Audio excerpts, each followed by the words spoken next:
नमस्कार दोस्तों, मैं विनोद कुमार स्वागत करता हूं आप सभी का जागृति ऑनलाइन क्लासेस के अंदर। तो चलिए स्टार्ट करते हैं। अपन देख रहे हैं क्लास 9 स्टार्ट करते हैं। 9th का एक अपना प्यारा सा चैप्टर है।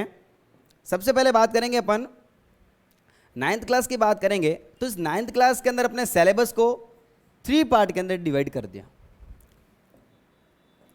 एक तो है अपना जिसके अंदर पढ़ेंगे अपन रसायन विज्ञान के बारे में, केमिस्ट्री के बारे में पढ़ेंगे अपन, और एक पढ़ेंगे इसके अंदर बायोलॉजी के बारे में पढ़ेंगे अपन, जीव विज्ञान के बारे में पढ़ेंगे, और उसके अंदर कुछ चीज़ें पढ़ेंगे अपन फिजिक्स की पढ़ेंगे, भौतिक विज्ञान के बारे में पढ़ेंगे। और एक अलग ही हटके टॉपिक है, वो है अपनी एनवायरमेंटल स्टडी यानी पर्यावरण के बारे में। 3-4 चैप्टर उसके पर्यावरण के हैं। इस टाइप से क्लासिफिकेशन कर रखा है अपना 9th का। स्टार्ट करते हैं बाबू। सबसे पहले अपन बायोलॉजी को देखते हैं, और बायोलॉजी का एक अपना चैप्टर है, एक चैप्टर है the fundamental unit of life यानी सेल, कोशिका वाला चैप्टर है। शुरुआत भाई कोशिका से करेंगे, क्योंकि हम बने किसके? कोशिका से बने। हमारी पूरा शरीर, हमारी पूरी बॉडी ही किसकी बनी बाबू? कोशिका की बनी, छोटी छोटी सेल की बनी। बात करेंगे सबसे पहले चैप्टर 5, हेडिंग डालेंगे सभी चैप्टर 5 अध्याय 5 सेल। बात करेंगे ये सेल क्या होती है। सबसे पहले सर कोशिका क्या होती है ये बता दो। तो बाबू क्या हुआ, समझना बड़े प्यार से मोहब्बत से कि ये कोई भी हो गया अपना ऑर्गेनिज्म हो गया, यानी क्या हो गया? जीव हो गया। सर ये जीव किसे बोलेंगे ये बता दो। जीव वो होगा बाबू जो क्या करे? जिसके अंदर पाचन हो, जिसके अंदर श्वसन हो, जिसके अंदर वृद्धि एवं विकास हो, जो क्या करे? जनन करे। उन सभी को क्या बोलेंगे अपन? जीवित जीव बोलेंगे। ये सारे जीव बाबू किसके बने हुए? मैंने देखा कि ये भाई साहब किसके बने? छोटी छोटी कोशिकाओं से मिलकर बने। इनका शरीर बाबू किसके बना हुआ? छोटी छोटी संरचना का मिलकर बना हुआ। जैसे अपने घरों के अंदर क्या होती है, घर किसके बने हुए? छोटी छोटी ईंटों के बने। वैसे ही इन भाई साहब का शरीर किससे बना हुआ? छोटी छोटी संरचना से, जिसको क्या नाम दिया आपने? सेल नाम दिया, कोशिका नाम दिया। ये कोशिकाएं आपस में मिलके बाबू क्या बनाएगी? ये जब कोशिकाएं आपस में मिलती हैं तो ये कोशिका बनाती हैं आपस में मिलकर उत्तक बनाती हैं, टिश्यू बनाती हैं। इसकी शुरुआत बिल्कुल अपन 0 लेवल करेंगे, 0 लेवल से करेंगे और थोड़ा सा डेप्थ के अंदर जाएंगे। पैटर्न अपना ये रहेगा बाबू कि जैसे ही थोड़ा पढ़ेंगे और पढ़ने के बाद अपन क्वेश्चन सॉल्व करेंगे। एक क्लास के अंदर 40 मिनट की क्लास रहेगी, जिसके अंदर अपन 30 मिनट अपन पढ़ेंगे और 10 मिनट क्वेश्चन सॉल्व करेंगे, जिसके अंदर छोटे छोटे टिश्यू मिलकर आपस में बनाएंगे बाबू। यहां पर अंग बनाते हैं, ऑर्गन बनाते हैं। और हमारे बॉडी के अंदर जब ऑर्गन जब मिलके बनते हैं, आगे जाकर बनाते हैं ये तंत्र बनाते हैं, और बहुत सारे तंत्र मिलकर बाबू बनाते हैं, आगे पूरा शरीर बनाते हैं, पूरी बॉडी बनाते हैं। इतना हमें पता चल गया। मुद्दे पे आते हैं, बात करते हैं। एक शब्द होता है जिसका नाम होता है साइटोलॉजी होता है। साइटोलॉजी कहने का मतलब, साइटो वर्ड बना बाबू, साइटो और दूसरा बना लॉजी। लिखना है साथ साथ में चीजों को। साइटो का मतलब होता है बाबू सेल, और लॉजी का मतलब होता है स्टडी करना। तो बाबू कोशिका के बारे में अपन अध्ययन करते हैं, जब स्टडी करते हैं तो उसको क्या बोलेंगे अपन? साइटोलॉजी बोलते हैं, यानी कोशिका विज्ञान बोलते हैं। अब सबसे पहले बात करेंगे कि सर जो ये कोशिका होती है ना, उस कोशिका की खोज किसने की ये बताओ। और कोशिका कैसे दिखती है, कोशिका की जड़ से स्टार्ट करके कोशिका को अपन डेप्थ तक समझेंगे, कोशिका होती क्या है। तो बात करेंगे सर ये कोशिका की खोज किसने की, कैसे हुई इसकी खोज। तो बात करेंगे खोज की, बात करेंगे कोशिका की खोज। तो कोशिका की खोज करने के लिए नंबर 1 पे वैज्ञानिक आते हैं, बहुत ही अच्छे वैज्ञानिक, जिसका नाम है रॉबर्ट हुक, और उनका विज्ञान के अंदर काफ़ी योगदान है। वो मजाक के अंदर 1665 के अंदर पादप की एक कोशिका ले रहे थे, प्लांट की एक कोशिका। प्लांट के जो उसकी बार्क होती है, जो छाल होती है, उसके ऊपर एक पदार्थ पाया जाता है जिसका नाम है कॉर्क। उस कॉर्क से उन्होंने क्या कर दिया, एक जैसे मधुमक्खी का छत्ता होता है वैसे उनको संरचना नजर आई, जैसे कमरे नजर आए उसको, और कमरों को बोला उसने सेल बोला। क्या बोला उसने? सेल।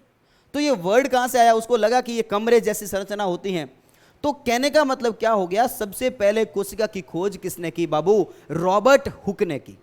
किसने कर दी भाई, रॉबर्ट हुक ने कर दी। किससे की, कॉर्क पदार्थ से की। और बाबू किस्मत की बात, ये कोशिका कैसी थी, अपनी मर्त कोशिका थी। ये कोशिका कैसी थी, अपनी मर्त कोशिका थी। इसके बाद में एक वैज्ञानिक आता है, बी वैज्ञानिक, जिसका नाम था बाबू ल्यूवेनहॉक। क्या नाम था, ल्यूवेनहॉक। उसने क्या किया, उसने कोशिका की खोज की, लेकिन अब कोशिका कैसी थी बाबू, जीवित कोशिका थी। अब कोशिका कैसी थी, अपनी जीवित कोशिका थी। और ये किससे अलग की गई थी, तालाब के पानी से। किससे अलग की गई बाबू, तालाब के पानी से, तालाब के पानी से। बात समझ में आती है बाबू कि यहां पर कोशिका की खोज हो गई। कोशिका की खोज किसने की, मेरे रॉबर्ट हुक ने। रॉबर्ट हुक ने कोशिका की खोज की। कोशिका कैसी थी, मर्त थी। उसके बाद में जिंदा कोशिका की, लिविंग कोशिका की जो डिस्कवरी की गई थी, वो किसने कर दी, ल्यूवेनहॉक ने डिस्कवरी कर दी। और एक और वैज्ञानिक आता है, सी करके, जिसका नाम है रॉबर्ट ब्राउन। Robert brown. और रॉबर्ट ब्राउन ने डिस्कवरी की थी किसकी, मेरे केंद्र की खोज कर दी, केंद्र की डिस्कवरी कर ली। इतनी बातें आपको समझ में आ चुकी होगी। डन करें, चलते हैं आगे। यानी सबसे पहले क्या हो गया, कोशिका की खोज हो चुकी। कोशिका की खोज किसने की, मेरे रॉबर्ट हुक ने। सेकंड कौन आया, ल्यूवेनहॉक। और थर्ड कौन आ गया, रॉबर्ट ब्राउन। और रॉबर्ट ब्राउन ने क्या कर दिया, डिस्कवरी कर ली, मेरे केंद्र की डिस्कवरी कर ली, न्यूक्लियस की खोज कर ली। कोई भी चीज की बाबू जब डिस्कवरी होती है, कोई भी चीज की जब खोज होती है, तो उसके ऊपर बनते हैं सिद्धांत, बनते हैं कुछ सिद्धांत, बनते हैं कुछ थ्योरियां बनती हैं। जैसे कोरोना वायरस की जब खोज हुई, तो उसके ऊपर आज भी रिसर्च स्टार्ट है। उसके ऊपर बहुत सारे सिद्धांत बनेंगे, बहुत सारी बकवासें बनेगी। तो कोशिका की भी खोज हुई, कोशिका के ऊपर भी क्या बने, सिद्धांत बने। कोशिका के ऊपर क्या बने बाबू, सिद्धांत बने, कुछ थ्योरियां बनी। और इस सिद्धांत को नाम दिया गया कोशिका सिद्धांत नाम दिया गया। क्या नाम दिया गया इसका, कोशिका सिद्धांत नाम दिया गया। अब समझना बाबू, जो भी अपना कोशिका सिद्धांत था, वो कोशिका सिद्धांत दिया गया था अपना मैथियस स्लाइडेन के द्वारा। किसके द्वारा दिया गया था, मैथियस स्लाइडेन। Matthias Schleiden. एक और वैज्ञानिक था बाबू, जिसका नाम था थियोडर स्वान। दो वैज्ञानिक आगे आते हैं कोशिका का सिद्धांत देने के लिए। कौन कौन, मैथियस स्लाइडेन, थियोडर स्वान। वेरी वेरी इंपॉर्टेंट, एकदम आराम आराम से समझना। मैथियस स्लाइडेन और कौन आता है, थियोडर स्वान आते हैं। उन्होंने आते ही बोला, भाई जो स्वान था और स्लाइडेन थे, ये था मेरा पादप वैज्ञानिक। कैसा था भाई, ये वैज्ञानिक तो था ही, लेकिन कैसा वैज्ञानिक था, पादप वैज्ञानिक। ये उनको सोते जागते बैठते खाते पीते मतलब प्लांट ही नजर आता है, पादप ही पादप, पादप के अंदर पूरा डूब चुके हैं, पादप वैज्ञानिक। और ये कैसा वैज्ञानिक था, ये वैज्ञानिक था जंतु वैज्ञानिक। जंतु वैज्ञानिक था कौन, थियोडर स्वान। अब उन्होंने सिद्धांत क्या दिया, सर सिद्धांत के बारे में आ जाओ जल्दी से। उन्होंने सिद्धांत दिया बाबू कि जो भी सभी पादप छोटी छोटी पादप कोशिकाओं के बने होते हैं, छोटी छोटी पादप कोशिकाओं से बने होते हैं। अब समझना, बने होते हैं। क्या बोला बाबू उसने, कि सभी जो पादप होते हैं, जो पेड़ पौधे होते हैं, वो किसके बने होते हैं, अरे छोटी छोटी पादप कोशिकाएं से ही बने होते हैं। ये तो सीधी सी बात है, कोई बड़ी बात नहीं की। लेकिन ये बात उस टाइम बहुत बड़ी थी, क्योंकि हमें पता ही नहीं था कि जो प्लांट बना वो किसका बना हुआ। तो सभी पादप छोटी छोटी पादप कोशिकाओं से मिलकर बने होते हैं। और इसने भी बोल दिया, स्वान साहब ने बोल दिया कि सभी जंतु तथा पादप, सुनना, सभी जंतु तथा पादप कोशिकाओं से बने होते हैं, कोशिका से बने होते हैं, बने होते हैं। बात में आ गई क्या? सभी पादप और जंतु दोनों किसके बने होते हैं, सेल के बने होते हैं, कोशिका के बने होते हैं। इतनी बात यहां तक समझ में आ जाती है। सिद्धांत दे दिया। अब बात यहां पर आई, लोगों ने पूछा कि बात तो ठीक है, लेकिन जब पादप छोटा था, जब पादप छोटा था, ये पादप बड़ा हुआ, इंसान छोटा था पहले, ये बाद में क्या हो गया, बड़ा हो गया। तो ये बड़ा हुआ तो इसके अंदर ये कोशिकाएं कहाँ से आई, इन कोशिकाओं ने कैसे वृद्धि की, इसके बारे में पूछा गया। इनके पास में कोई भी जवाब नहीं था। कमी हो जाती है अपनी कोशिका सिद्धांत की, कोशिका सिद्धांत की कमी हो गई, कमी ऑफ कोशिका सिद्धांत, ड्रॉबैक ऑफ सेल थ्योरी, कि उसने पुरानी वाली कोशिका की उत्पत्ति कैसे हुई, उसको पूछा कि पुरानी वाली जो भी अपनी न्यू सेल बनी उसकी उत्पत्ति कैसे हुई, इसके पास में कोई भी जानकारी नहीं थी। मतलब क्या हुआ, कोशिका की उत्पत्ति यानी नई कोशिका के निर्माण की जानकारी नहीं दी गई। बात इतनी यहां पर समझ में आ जाती है, उन्होंने ये नहीं बता पाया कि जो भाई नई कोशिका बनी वो कैसे बनी, उनके पास में कोई भी जवाब नहीं था। बाबू इतनी बात समझ में आ चुकी होगी, आगे चलते हैं, आगे बात करेंगे बाबू।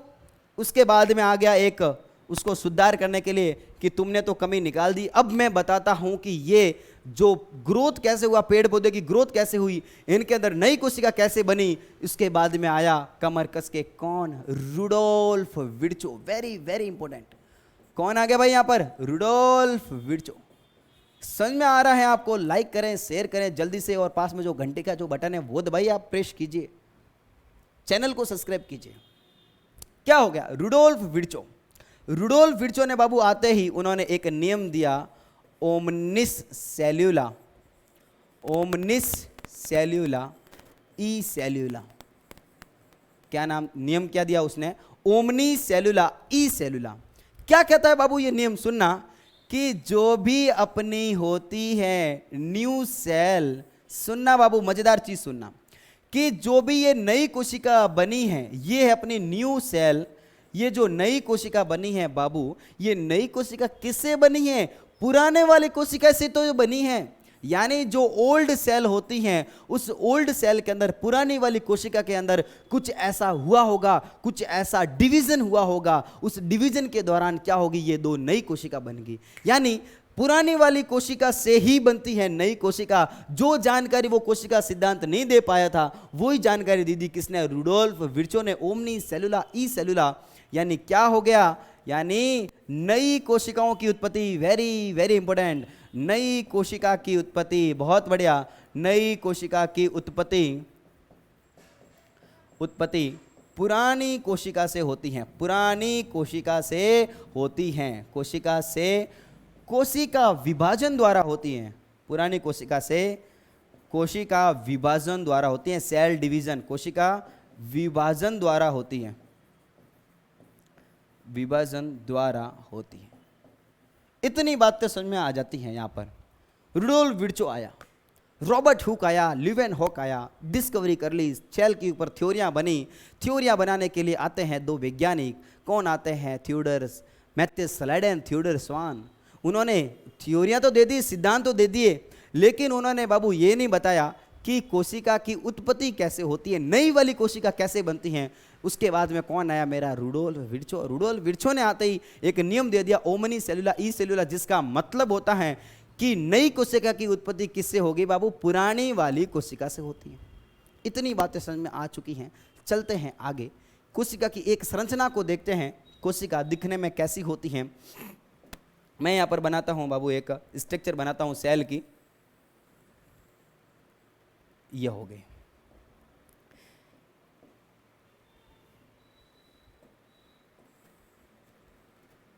ये हो गया। कोशिका की बात करेंगे बाबू, तो सबसे बाहर की साइड में ये कोशिका होगी, कोई भी कोशिका, नॉर्मली बात करें, ये पादप कोशिका है, जंतु कोशिका है, कोई मैटर नहीं करेगा, बस आप इतना समझो कि कोशिका की संरचना कैसी होती है। बाहर की साइड में जो भी दीवार आपको दिख रही है उसको बोलेंगे अपन कोशिका भित्ति बोलेंगे। क्या बोलेंगे अपन इसको, कोशिका भित्ति, यानी क्या बोलेंगे इसको, सेल वॉल बोलेंगे। कोशिका भित्ति बोलेंगे, इसको सेल वॉल बोलेंगे। इसके अंदर की साइड में बाबू क्या होगा, इसके अंदर की साइड में एक और संरचना होगी,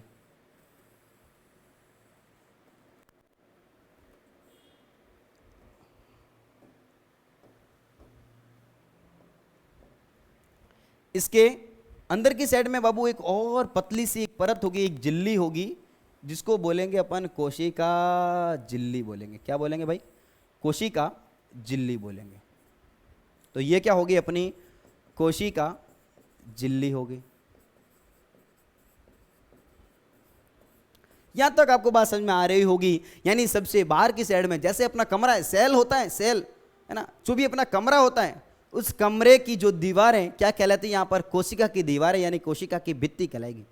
कमरे के अंदर जो पर्दा होता है अपना, वो पर्दा यहां पर क्या कहलाता है? मेरी कोशिका झिल्ली कहलाती है, यानी क्या कहलाएगा? सेल मेम्ब्रेन कहलाएगी।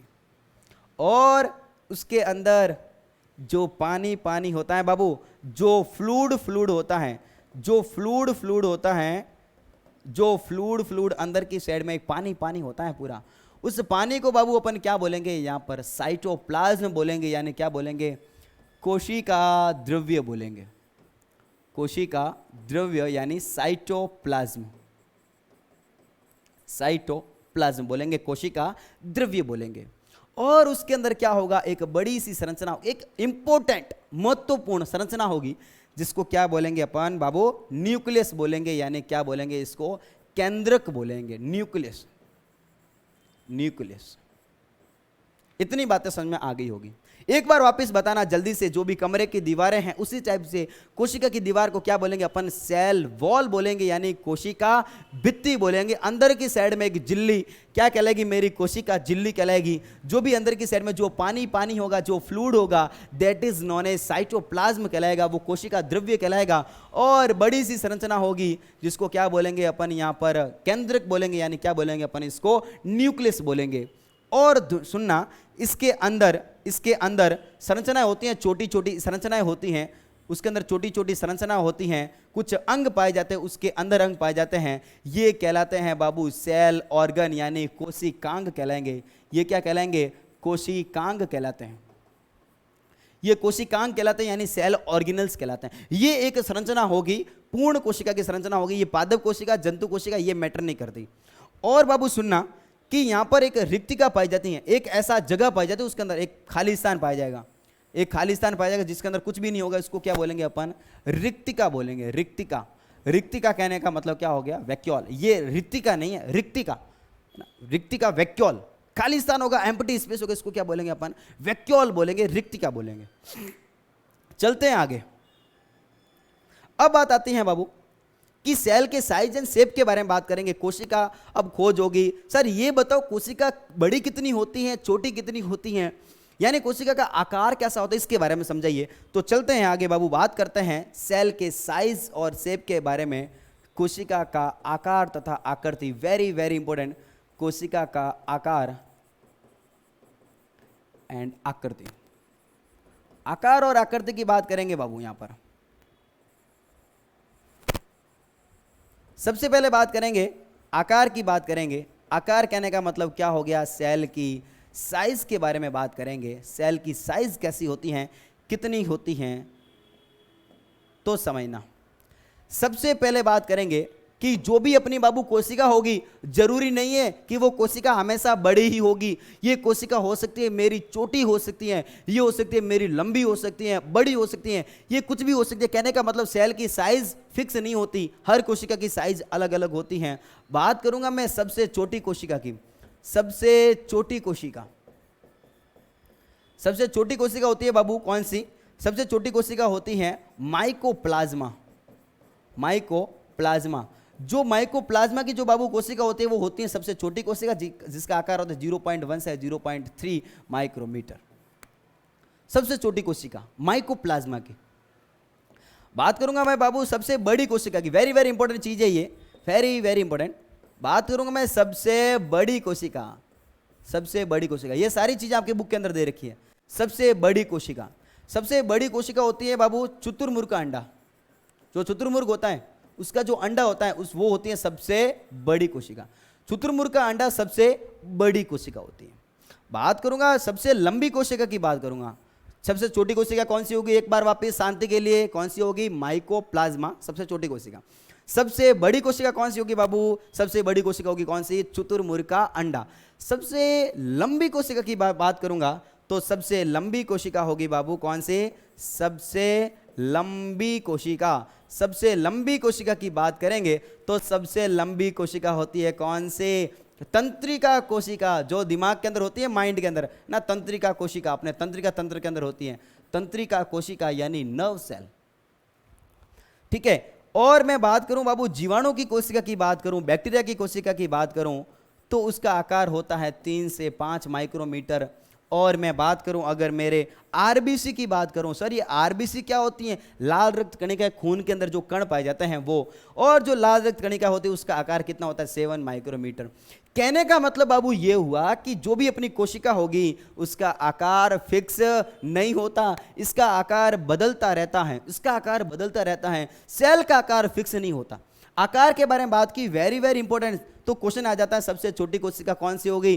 तो सबसे छोटी कोशिका कौन सी होती है? माइकोप्लाज्मा। सबसे बड़ी कोशिका चतुर्मुर्ग का अंडा। सबसे लंबी कोशिका तंत्रिका कोशिका। और जो भी अपनी ब्लड सेल होती है वो आरबीसी होती है वो कितनी होती हैं? 7 माइक्रोमीटर। जीवाणु की जो कोशिका होगी, जो बैक्टीरिया की सेल होगी वो कितनी होगी? 3 to 5 माइक्रोमीटर। चलते हैं बाबू आगे, आकृति की बात करेंगे। आकृति की बात करेंगे कि सर कोशिका की जो आकृति होगी वो कैसी होगी? उसका कोई आकार फिक्स होता है क्या? ना, उसका बाबू कोई आकार फिक्स नहीं होता, कोशिका का आकार बदलता रहता है। तो कोशिका कैसी होती है सर, ये समझिए। तो कोशिका अपनी हो सकती हैं बाबू, ऐसे हो सकती हैं, इतनी लंबी हो सकती हैं। क्या बात करते हो, इतनी लंबी हो सकती है क्या? बिल्कुल ऐसी कोशिका हो सकती हैं। ऐसी कोशिका को बोलेंगे बाबू अपन दीर्घीकृत कोशिका। दीर्घीकृत कोशिका बोल सकते हैं, दीर्घीकृत सेल। यहां पर लिखता हूं मैं, सेल कहने का मतलब कोशिका। दीर्घीकृत कोशिका हो सकती हैं बाबू। ये अपनी कोशिका हो सकती हैं अमीबाकार हो सकती है, अमीबाकार हो सकती है। यानी कैसी होगी बाबू? अमीबाकार, अमीबाकार। और अमीबाकार सर कोशिका कौन सी होती है? तो जो भी अपनी होती है डब्ल्यूबीसी, जो खून के जो डब्ल्यूबीसी होती है वो कैसी होती है? अमीबाकार होती है। ठीक है, अमीबाकार कोशिका। सर और कोशिका कैसी हो सकती है भाई? तो और कोशिका हो सकती है अपनी ब्रांचेस, ब्रांचेस कोशिका हो सकती है अपनी। ब्रांचेस कहने का मतलब क्या हो गया? शाखित। ये अपनी शाखित कोशिका भी हो सकती है क्या? ऐसे भी कोशिका हो सकती है क्या? बिल्कुल हो सकती है बाबू, बिल्कुल हो सकती है, कुछ भी हो सकता है। शाखित कोशिका भी हो सकती है। और शाखित कोशिका का उदाहरण, तो शाखित कोशिका का उदाहरण क्या होता है बाबू? तंत्रिका कोशिका, नर्व सेल। ये जो तंत्रिका कोशिका होती है वो कैसी होती है अपनी? ऐसी होती है, शाखित होती है। तंत्रिका कोशिका कैसी होती है बाबू? शाखित कोशिका होती है। कोशिका अपनी राउंड भी हो सकती है, अपनी कोशिका गोलाकार भी हो सकती है। गोलाकार भी कोशिका हो सकती है, राउंड हो सकती है, गोलाकार। और गोलाकार कोशिका का उदाहरण हो गया जो अंडाणु होता है बाबू, अंडाणु, जो ओवम होता है वो, ये ऐसे भी हो सकती है। ये कोशिका सर्पिलाकार भी हो सकती है, सर्पिलाकार, सर्पिलाकार ऐसी भी हो सकती है बाबू, सर्पिलाकार कोशिका। और सर्पिलाकार कोशिका यानी शुक्राणु, जो स्पर्म होते हैं उनकी जो सेल होगी वो कैसी होगी अपनी? सर्पिलाकार होगी। बात समझ में आ गई होगी आपको। और सर कैसी हो सकती है? ये अपने पिल्लर नुमा हो सकती हैं, पिल्लर के जैसी हो सकती हैं। उपकला उत्तक के अंदर ये पाया जाएगा, पिल्लर शेप, यानी स्तंभाकार भी हो सकती है, ये स्तंभ के जैसी हो सकती है। तो कहने का मतलब बाबू ये हो गया, कोशिका का आकार भी फिक्स नहीं होता, ये आकार बदलते रहते हैं, जैसे लोग बदलते रहते हैं मौसम के साथ में। यानी आकृति कैसी हो सकती है अपनी? दीर्घीकृत हो सकती हैं, अमीबाकार हो सकती हैं, शाखित हो सकती हैं, गोलाकार हो सकती हैं, सर्पिलाकार हो सकती हैं, स्तंभाकार हो सकती हैं। स्तंभाकार यानी पिलर शेप। ये होगी आकार और आकृति के बारे में। जल्दी से शांति के लिए बता दो मुझे कि सबसे छोटी कोशिका कौन सी होगी मेरी? माइकोप्लाज्मा की जो कोशिका होगी बाबू वो कैसी होगी? सबसे छोटी कोशिका होगी। सबसे लंबी कोशिका कौन सी होगी? तंत्रिका कोशिका। और सबसे बड़ी कोशिका कौन सी होगी बाबू? सबसे बड़ी कोशिका कौन सी होगी? ऑस्ट्रिच एग यानी चतुर्मुर्ग का अंडा। इतनी बातें माइंड में आ गई। अब आगे चलते हैं कि कुछ जीव होते हैं, कुछ जीव होते हैं जो बने होते हैं खाली एक कोशिका के। सुनना बाबू, कुछ जीव होते हैं जो बने होते हैं एक कोशिका से, यानी उनकी ये एक कोशिका ही होती है सब काम करने के लिए, पाचन करो, श्वसन करो, कुछ भी करो, एक कोशिका ही होती है। लेकिन कुछ कुछ ऐसे जीव होते हैं जिनके अंदर एक कोशिका से काम नहीं चलता। उसके अंदर क्या होता है बाबू, बहुत सारी कोशिका होती है, शरीर के अंदर बहुत सारी कोशिका होती हैं और बहुत सारी कोशिकाएं आपस में मिलकर सबने काम आपस में बांट दिया और ये क्या करेगी, सब अलग अलग श्रम का बंटवारा हो गया, यहाँ पर काम का बंटवारा हो गया, सबको काम अलग अलग दे दिया। पाचन करने का तेरा काम, श्वसन करने का तेरा काम, उत्सर्जन करने का तेरा काम। तो कहने का मतलब क्या हो गया, जीव के अंदर जो कोशिकाएं होती है वो दो प्रकार की, किसी किसी जीव के अंदर एक ही कोशिका होती है जिसको बोलेंगे अपन एक कोशिकीय जीव, और जिनके अंदर बहुत सारी कोशिका उसको क्या बोलेंगे अपन, बहुकोशिकीय जीव बोलेंगे। ठीक है, तो बात करेंगे यहां पर एक कोशिकीय, इसको क्या बोलेंगे अपन, एक कोशिकीय। एक कोशिकीय कहने का मतलब क्या हो गया, यूनिसेलुलर ऑर्गेनिज्म, और इनको क्या बोलेंगे अपन, बहुकोशिकीय जीव। बहुकोशिकीय जीव कहने का मतलब क्या हो गया, मल्टी सेलुलर ऑर्गेनिज्म बोलेंगे। इसका बाबू एग्जाम्पल क्या हो गया भाई, कौन कौन है ऐसे सर जो एक कोशिकीय होते हैं, तो वो होता है कौन, अमीबा, अमीबा, पैरामेसिया, अमीबा और पैरामेसिया। ये कैसे होते हैं भाई अपने एक कोशिकीय। बहुकोशिकीय कौन कौन, पादप, जंतु, कवक, ये सारे बाबू कैसे होते हैं अपने बहुकोशिकीय जीव होते हैं। तो जो जिसके अंदर एक कोशिका होती है और एक कोशिका क्या करेगी, श्वसन, पाचन, उत्सर्जन सभी के लिए एक ही काम आएगी, उसको क्या बोलेंगे अपन, एक कोशिकीय जीव। और जिसके अंदर सभी कोशिका मिलकर अलग अलग एक काम का बंटवारा कर लेगी और हमारा जो शरीर होगा वो बहुत सारी कोशिका से मिलकर बना हुआ होगा, ऐसी कोशिका को क्या बोलेंगे अपन, बहुकोशिकीय जीव बोलेंगे। बातें समझ में आ चुकी होगी, चलते हैं आगे। आगे बात करेंगे बाबू, तो जो भी कोशिका होती हैं वो कोशिका दो प्रकार की होती हैं। बात करेंगे कोशिका के प्रकार के बारे में बात करेंगे, तो कोशिकाएं बाबू दो प्रकार की होती हैं। एक होती हैं प्रोकैरियोटिक कोशिका, एक होती है यूकैरियोटिक कोशिका। बात करेंगे कोशिका के प्रकार की, कोशिका के प्रकार,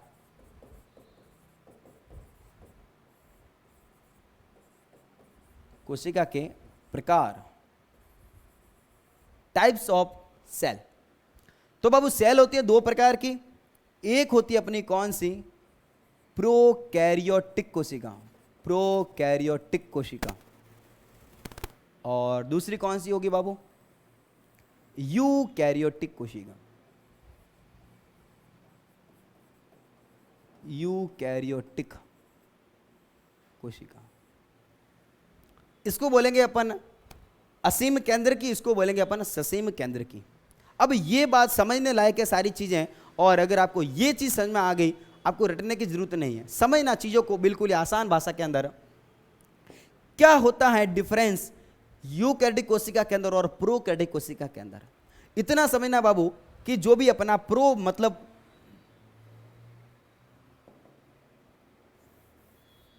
जो ये प्रो मतलब है बाबू, प्रो, प्रो का मतलब होती है आदिम या फिर होता है पुरानी, पुरानी कोशिका, प्रोकैरियोटिक यानी पुरानी कोशिका। और ये बना अपना यू से, और यू का मतलब होता है ट्रू, और ट्रू का मतलब होता है बाबू सत्य। बातें समझ में आ चुकी होगी आपको। प्रोकैरियोटिक कोशिका, यूकैरियोटिक कोशिका। प्रो कहने का मतलब क्या हो गया, पुरानी, यू कहने का मतलब क्या हो गया, न्यू। इतना समझना। पुरानी वाली जो कोशिका होती है बाबू, जो ऐसे जीव होते हैं जिनके अंदर सुविकसित कोशिकाएं नहीं होती, कुछ ऐसे ऐसे जीव होते हैं जो सुविकसित नहीं होते, उनके अंदर केंद्रक सुविकसित नहीं होता, ऐसी वाली कोशिका को बोलेंगे अपन पुरानी वाली कोशिका। एक बार थोड़ी नजर मारते हैं अपन यहां पर कि एक वैज्ञानिक होता है जिसका नाम है आर.एच. व्हिटेकर। ये आर.एच. व्हिटेकर क्या करेंगे, ब्रह्मांड के ऊपर जो भी जातियां पाई जाती है बाबू, समझना बिल्कुल आसान भाषा में, ब्रह्मांड के ऊपर जो भी जीव जंतु पाए जाते हैं उसको 5 किंगडम के अंदर बांट दिया। उसको इंपॉर्टेंट चीज, वेरी वेरी इंपॉर्टेंट, 5 किंगडम के अंदर बांट दिया बाबू। एक का उसने नाम दिया मोनेरा। क्या नाम दिया, मोनेरा। बड़ा किंगडम बनाया, सबको डाल दिया वहां पर, अलग अलग कर दिया, मोनेरा। एक किंगडम का नाम दिया उसने प्रोटिस्टा, एक का नाम दिया उसने फंजाई, एक का नाम दिया प्लांटी एंड एनिमेलिया। ये काम किसने किया, अलग अलग करने का, आर.एच. व्हिटेकर ने। RH व्हिटेकर ने क्या किया, एक 5 जगत बनाए और 5 जगत की जो अवधारणा बने उसको बोला उसने 5 जगत अवधारणा, 5 kingdom system given by RH Whittaker 1969 के अंदर। RH व्हिटेकर ने 5 जगत बना दिए, जिसमें से क्या हुआ कि जो भी अपना मोनेरा होता है, मोनेरा, ये मोनेरा सबसे पुराना होता है, सबसे पुराना जो भी है वो कौन है, अपना मोनेरा किंगडम। और बाकी वाले जो भी हैं वो कैसे हैं, आज मॉडर्न हैं, अभी वाले हैं। अभी वाले को क्या बोलेंगे अपन, यूकैरियोट, इसको क्या बोलेंगे अपन, प्रोकैरियोट। इतनी बात को समझना, यानी एक ऐसे समझे इसको, एक बेटा जो बहुत ही ज़्यादा पुराना है, बहुत ज़्यादा पहले, बहुत पहले पैदा हो गया, बाकी उसके बाद में क्या हो गया, सिस्टम के अंदर खराबी होने के कारण बाकी बच्चे बाद में पैदा हुए। तो सबसे जो पुराना बेटा होता है वो कौन होता है, मेरा मोनेरा। कौन होता है बाबू, मोनेरा। अब जो मोनेरा की जो कोशिका होती है वो कैसी होती है, प्रोकैरियोटिक कोशिका। प्रोकैरियोटिक कोशिका कहने का मतलब क्या हो गया, पुरानी वाली कोशिका। अब पुराने वाली जो कोशिका, पुराने जो लोग होते हैं, सीधी सी बात है, पुराने लोग क्या बाबू वेल डेवलप थे क्या, नहीं। पुराने वाले जो लोग थे वो ज़्यादा सुविकसित नहीं थे, इतने ज़्यादा विकसित क्षमता उसके अंदर नहीं पाई जाती। तो बात करेंगे इनके अंदर अंतर को देखते हैं अपन, डिफरेंस को देखते हैं।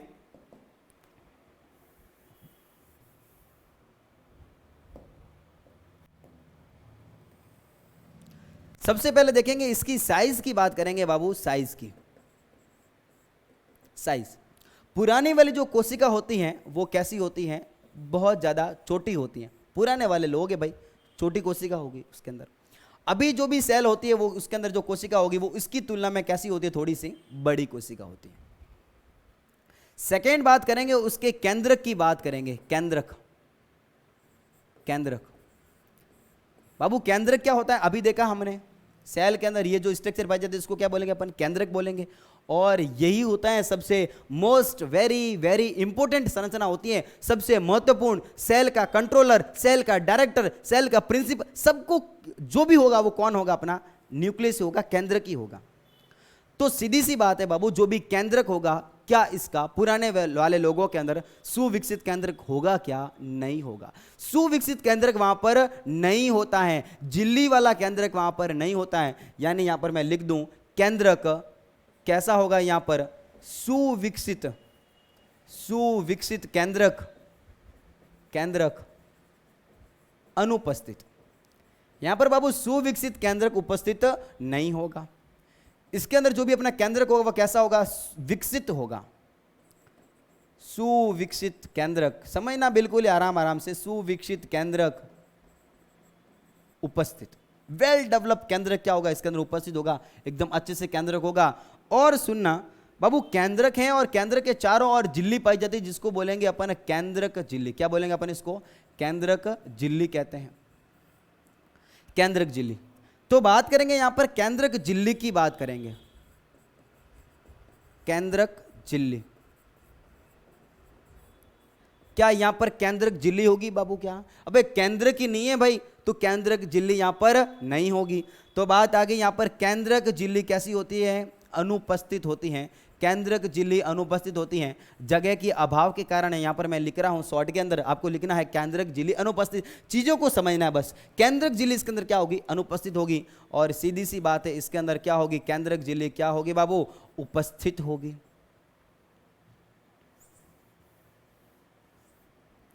बात करेंगे आगे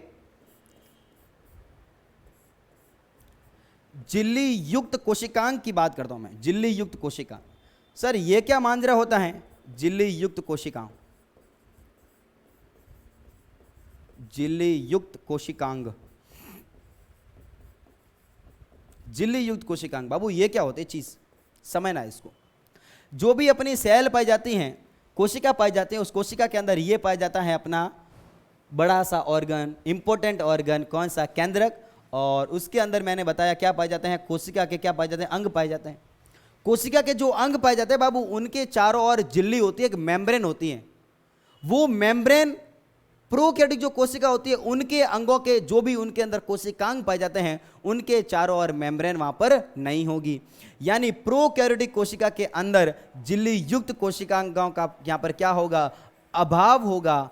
और यहां पर जो कोशिकांग होते हैं यहाँ पर जो कोशिकांग होते हैं वो कैसे होते हैं, झिल्ली युक्त होते हैं। झिल्ली कहने का मतलब क्या हो गया बाबू, कपड़े। यानी जो पुराने लोग थे क्या उनको कपड़े मिलते थे क्या, नहीं, बिल्कुल नहीं मिलते थे। लेकिन आजकल के जो लोग हैं उनको वेल डेवलप बिल्कुल कपड़े वगैरह मौजूद होते हैं। यानी जो कोशिकांग होते हैं, जो सेल के अंदर जो अंग पाए जाते हैं जिसको बोलेंगे कोशिकांग, और कोशिकांग कैसे होंगे, झिल्ली युक्त कोशिकांग क्या होंगे, यहाँ पर उपस्थित होंगे। तो यहाँ पर क्या हो गया, केंद्रक झिल्ली अनुपस्थित, यहाँ पर उपस्थित। यहाँ पर झिल्ली युक्त कोशिकांगों का यहाँ पर अभाव होगा, अभाव या फिर क्या लिखूं मैं, अनुपस्थित। यहाँ पर क्या होगा, झिल्ली युक्त कोशिकांग क्या होंगे, उपस्थित होंगे, उपस्थित होंगे। वेरी वेरी इंपॉर्टेंट, बहुत बहुत बढ़िया। इतनी बातें आपको समझ में आ चुकी होगी।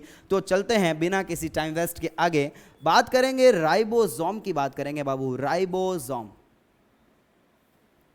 राइबोसोम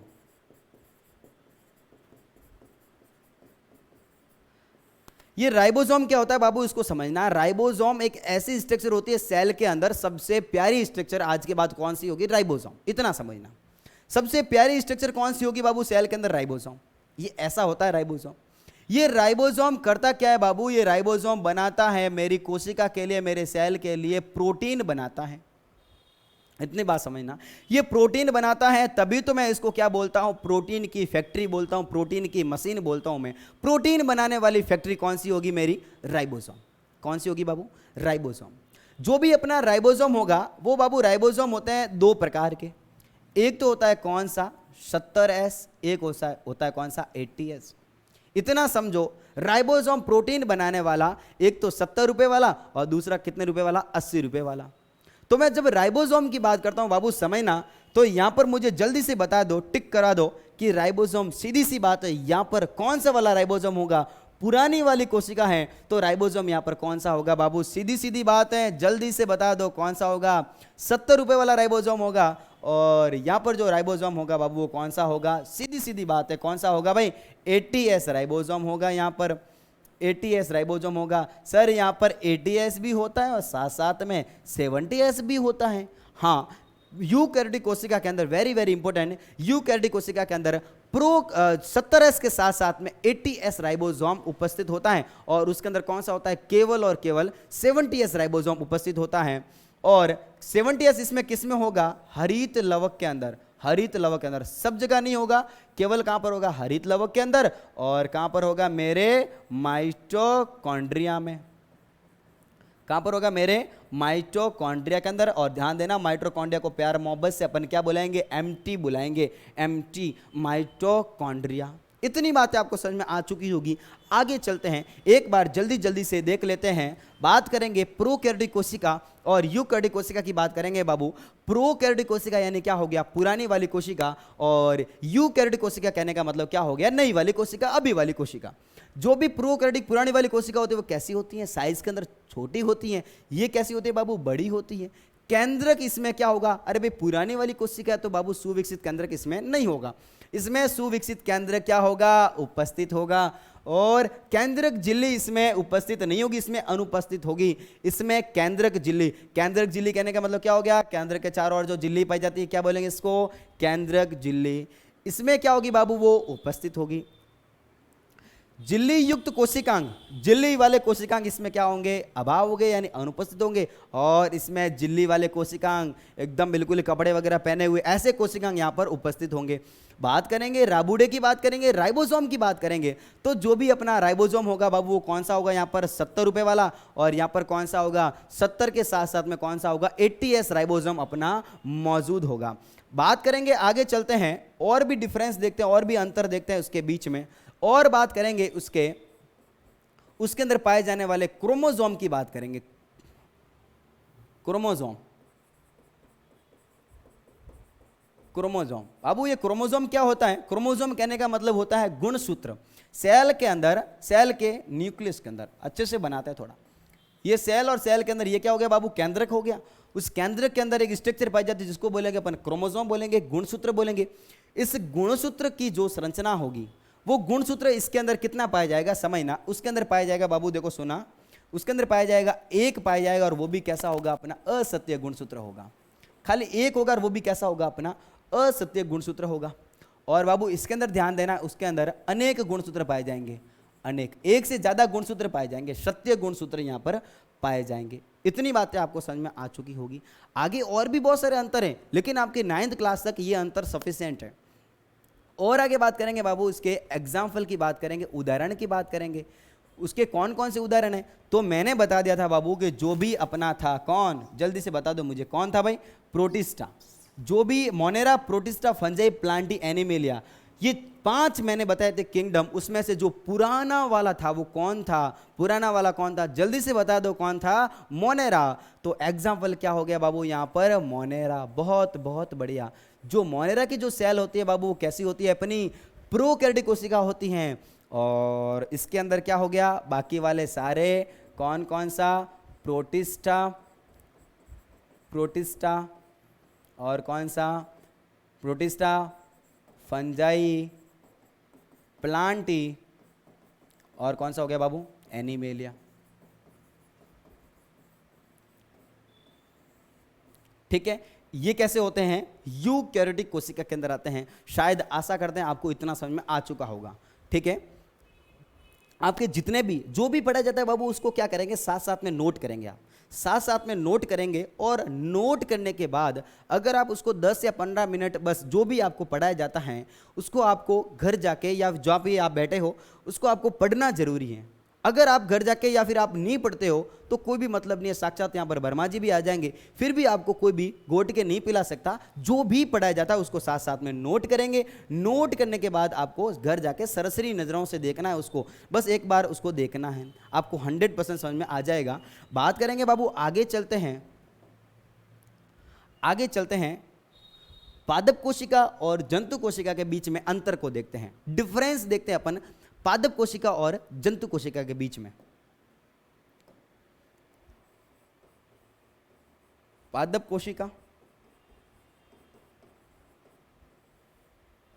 एंड सेकेंड वाली कौन सी होगी अपनी? जंतु कोशिका।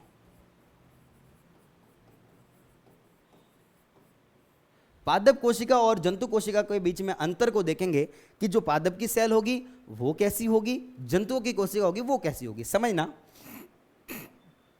एकदम आराम आराम से समझेंगे बाबू इसको अच्छे से। सबसे पहले बाबू बात करूंगा मैं पादप की, तो पादप के अंदर बात करूंगा मैं कोशिका भित्ति की बात करूंगा, कोशिका भित्ति। अब बाबू कोशिका भित्ति नाम सुनते ही समझ में तो आ गया होगा कि सेल के चारों ओर जो दीवार है उसको क्या बोलेंगे अपन? कोशिका भित्ति बोलेंगे। अब मैं बता देता हूं, कोशिका भित्ति यानी दीवार। अब दीवार कैसी होती है? हार्ड होती है। हार्ड कहने का मतलब क्या हो गया? कठोर। तो पेड़ पौधे बाबू कैसे होते हैं? कठोर होते हैं कि नरम होते हैं? तो भाई पेड़ पौधे सीधी सी बात है कैसे होते हैं? कठोर। क्या इंसान, क्या जंतु कठोर होते हैं क्या? नहीं। अगर जंतु कठोर नहीं है तो कहने का मतलब कहीं न कहीं इसके अंदर कोशिका भित्ति नहीं होगी। बहुत बहुत बढ़िया। कोशिका भित्ति उपस्थित होती है केवल और केवल किसमें? पादपों में उपस्थित होगी। यहां पर केवल और केवल नहीं, पादप और फंजाई शैवालों के अंदर, इनके अंदर भी उपस्थित होगी। आगे देखेंगे तो कोशिका भित्ति इनके अंदर क्या होगी बाबू? उपस्थित। रटने की जरूरत नहीं है बिल्कुल ही। इसके अंदर क्या होगी? सेल वॉल उपस्थित होगी। क्योंकि प्लांट कैसे होते हैं? कठोर होते हैं, हार्ड होते हैं। तो क्यों हार्ड है? क्योंकि सीधी सी बात है, इसके अंदर क्या मौजूद है? कोशिका भित्ति मौजूद है। जंतु क्या कठोर होते हैं क्या? बिल्कुल नहीं। तो कहने का मतलब क्या हो गया बाबू? यहां पर क्या हो गया? कोशिका भित्ति यहां पर क्या होगी? अनुपस्थित। कोशिका भित्ति यहां पर क्या होती है? अनुपस्थित होती है, यानी एब्सेंट होती हैं। बातें समझ में आ गई होगी। जो भी अपने पादप होते हैं, जो भी अपने पादप होते हैं, उनके अंदर खाना खुद बनता है या दूसरों के ऊपर वो निर्भर रहते हैं। ये बात आपने बचपन के अंदर पढ़ी होगी कि जो पादप होते हैं वो अपना खाना खुद बनाते हैं, वो दूसरों के ऊपर डिपेंड नहीं रहते। क्योंकि बाबू उसके अंदर एक संरचना पाई जाएगी, कौन सी? हरित लवक। उसके अंदर एक हरित लवक नामक की संरचना होगी, जिससे क्या होगा? वो अपना खाना खुद बनाएगा। क्या जंतु अपना खाना खुद बनाते हैं क्या बाबू? नहीं। जंतु दूसरे के ऊपर निर्भर रहते हैं, अपना खाना खुद नहीं बनाते। कहने का मतलब उनके शरीर के अंदर अपने आप खाना नहीं बनता। तो बात आ जाती है हरित लवक की। हरित लवक क्या होता है बाबू? ये लवक, हरित लवक, या फिर इसको बोल दूं मैं लवक, एक ही बात है। लवकों की बात करूंगा मैं, लवक। तो इसके अंदर जो लवक होते हैं वो लवक बाबू इसके अंदर क्या होते हैं? उपस्थित होते हैं। उपस्थित होते हैं। और हमारे अंदर लवक अनुपस्थित होते हैं। अगर हमारे अंदर भी लवक अगर उपस्थित हो जाते काश तो हम भी अपना खाना खुद बनाते। बात करेंगे बाबू आगे, आगे बात करेंगे, एक तारक नामक की चीज होती है, तारक। सर ये तारक क्या होता है ये समझा दो पहले। तो सुनना बाबू, कोशिका होगी, जब कोशिका विभाजन होती है, जब कोशिका विभाजन होती है तो उसके अंदर क्या बन जाते हैं, गुणसूत्र बन जाते हैं, उसके अंदर गुणसूत्र बन जाते हैं। उस गुणसूत्र को बाबू यहां पर बांधना पड़ेगा, यहां पर बांधना पड़ेगा, ऐसे यहां पर बांधना पड़ेगा। तो गुणसूत्र को बांधने के लिए यहां पर तरकु तंतु होते हैं बाबू, तरकु तंतु से बांधने के लिए यहां पर एक संरचना पाई जाएगी जिसको बोलेंगे तारक। इतनी बात आपको समझ में आ चुकी होगी। तो इसके अंदर बाबू क्या होगा, तारक, तारक इसके अंदर क्या होगा, कर दो सर, कोई नहीं।